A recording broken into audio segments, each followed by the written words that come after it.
Alright, there's tabs up there. If you can't see, those little tabs in there. This is the cap to it that's welded on for the bump stop. And you just place this bump stop in there, just like that. And then you push the rest in with the screwdriver. This one's kind of big, so I might be able to just push this in with my hand.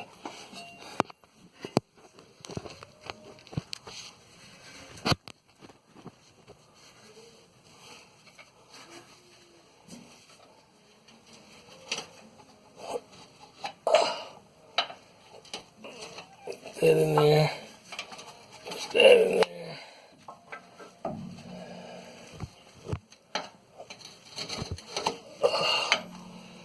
That's pretty much it. Pushing them over the tab, that's all you do. Gotta get the other side.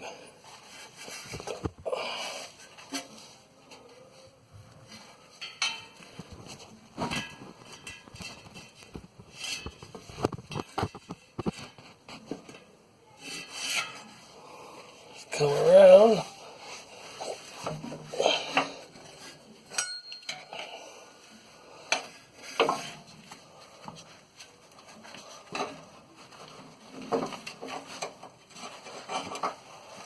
I'll just take it out. Now it's all in there. There you go. Boom. Rear bump stop.